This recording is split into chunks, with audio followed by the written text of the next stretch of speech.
So we all want to know, as gig workers, self-employed people, and freelancers who use our cars for work purposes, how can we maximize our vehicle deductions?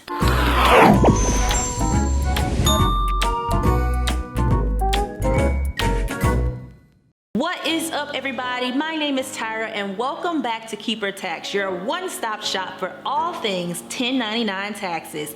Here on this channel, we create resources for freelancers, independent contractors, gig workers, and anyone else who files or should be filing business taxes. Welcome back to another episode in the 1099 Tax University series, where I give you the tax content you need to set yourself up for success as a gig worker. If you're freelancing, 1099 contracting, or your small business involves driving, then you can claim car-related tax write-offs. And you can do this by keeping a mileage log, or arguably the easier way, you can simply claim a percentage of all your car-related expenses. But I know why you're here. You want to know which method would save you the most money. Well, let's dive in, or should I say drive in, to today's episode. As independent contractors, we have probably all used our personal vehicles for some work-related reasons. As a small business owner or self-employed person, we will inevitably use our own personal assets for business purposes, which then makes it difficult to separate business and personal. But software options like Keeper Tax make it easier for you. When you sign up with Keeper Tax, which is an app, it automatically monitors your purchases for write-offs you would have missed. And at tax time, you can file directly through Keeper Tax, or you can export your savings to use to file your taxes whatever way you like. How dope is that? So there are two ways of deducting vehicle expenses. There is the standard mileage method, which is when you use the standard deductions that are set by the IRS to deduct based on the total business miles you drove, and the actual expense method, where you add up all of your vehicle expenses and then you deduct the percentage of those expenses that are from your business. The standard mileage method is a simplified way of deducting your car expenses. You will be able to deduct a flat rate for every work mile you drove in that tax year. And right now in 2021, the standard rate for miles is 56 cents. So if you drove 100 work miles for your business, you will get to deduct $56. So here are all of the eligible car expenses that you can deduct using the actual expense method. You can deduct things like gas and oil, car payments, car insurance, maintenance expenses like oil changes or new tires, repairs, car depreciation, license and registration fees and taxes, vehicle loan interest, rental or lease payments, garage rent, tolls, and parking fees. So which one of these options will save me more money? There is no right answer for everyone, but there is a right answer for you. Let's put this into perspective.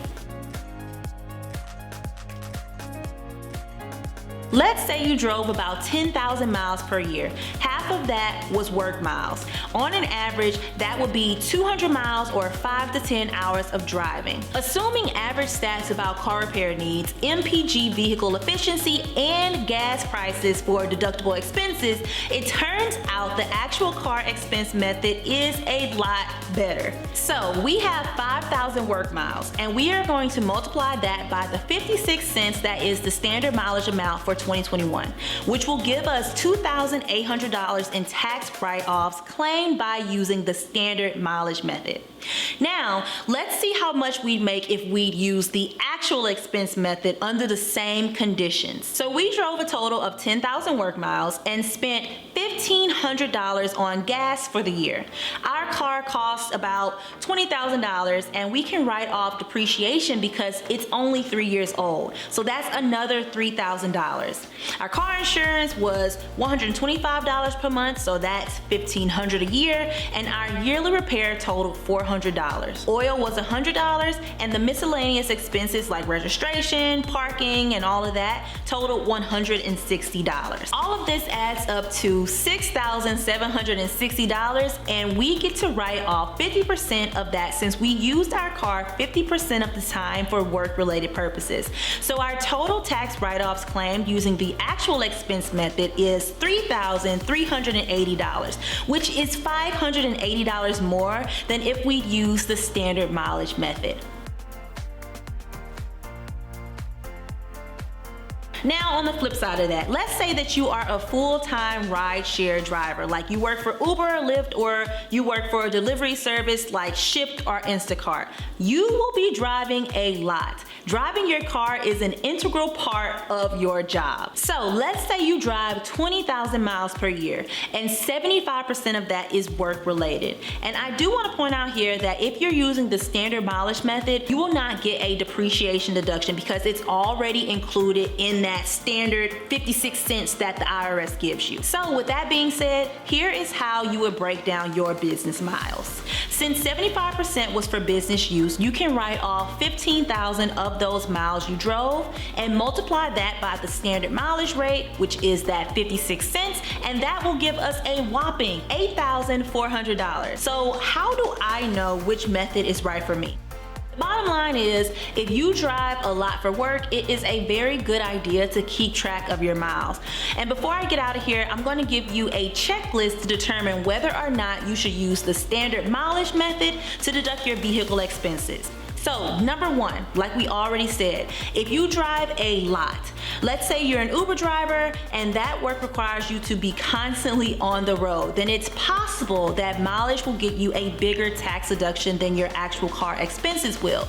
And for those of you thinking about it, commuting to and from work, like a designated workspace, like a Target or a McDonald's or a work office building, does not count as driving for work. You will not be able to write those miles off. And number two, if your car is old but gas efficient, so if you bought a Prius 8 years ago, then you won't be able to claim that depreciation deduction on the cost of the original purchase of that car. And it's unlikely that your gas costs, if you're using the actual expense method, will outweigh the standard mileage rate. So keep that in mind. And number three, if you drive an electric vehicle, since you don't spend money on gas with an electric car, it's likely that the mileage deduction will give you a bigger tax break. But on the flip side of that, most of these electric cars out here are pretty expensive to buy, insure, and maintain. So the actual expense method might actually still win. I double check because everybody's situation is different. Now, if you check off any of those boxes, then I would go for the standard mileage method. Otherwise, go for the actual expense method and keep track of all of your car-related expenses. If you've made it this far in the video, write in the comments below #KeeperTaxUniversity so I know you stayed locked in and loaded for the entire video. But that's all I have for you guys today. I really hope you guys learned something. And in the comments below, please let me know if you have any questions about anything that was mentioned in this video.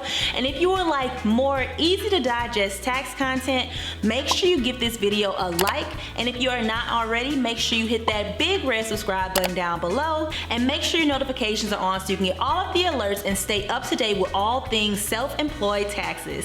Thank you guys so much for watching, and I will see you in the next one.